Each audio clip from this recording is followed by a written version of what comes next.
LEGO is one of the most successful toy brands in history, but for every iconic theme like Star Wars or LEGO City, there are dozens of LEGO themes that completely failed. Some were forgotten, and some were cancelled quietly, and others failed so badly that LEGO seems to pretend that they never even existed. Today, I'm going to talk about some of the LEGO themes that failed. Don't forget to hit that subscribe button if you're a fan of the channel, and with that being said, let's get into the video.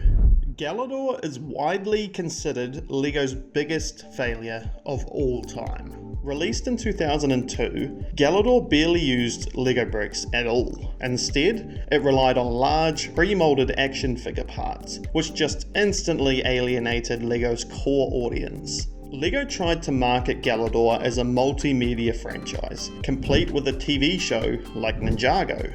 Unfortunately though, the show failed to attract viewers, and without a popular show to support it, the toy line just collapsed.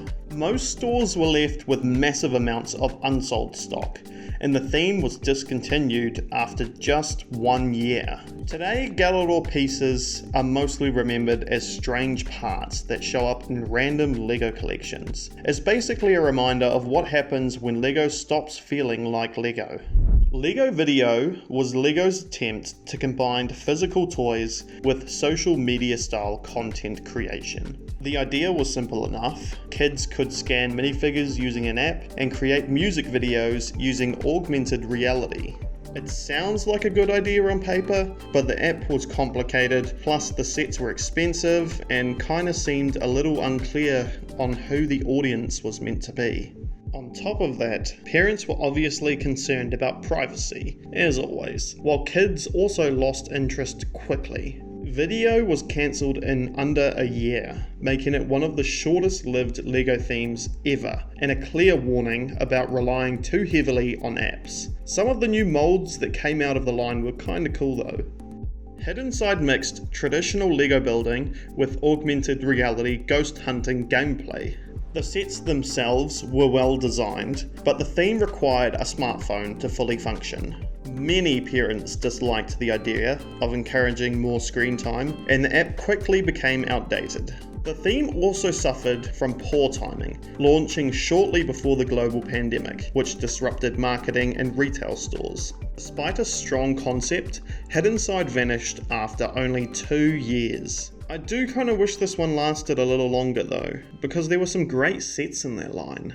Similar to Galador, Jack Stone was another one of LEGO's attempts to compete with traditional action figures. The figures were much larger than minifigures, with limited movement and simplified builds. Unfortunately, Jack Stone appealed to neither LEGO fans nor action figure collectors. Kids who liked LEGO obviously wanted creativity. Kids who liked action figures wanted posability. Jack Stone offered neither, and the theme quickly disappeared.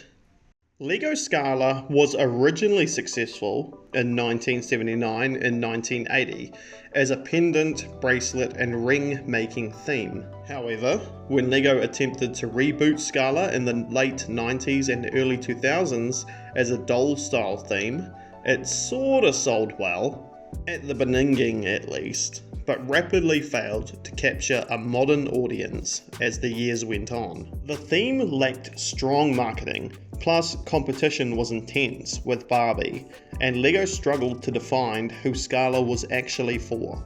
Eventually, the theme was retired and hasn't seen the light of day ever since. Unlike most themes on this list, Bionicle was once a massive success. At its peak, Bionicle helped save LEGO financially and created one of the deepest storylines LEGO has ever produced. But over time, the lore became too complex for new fans to enter.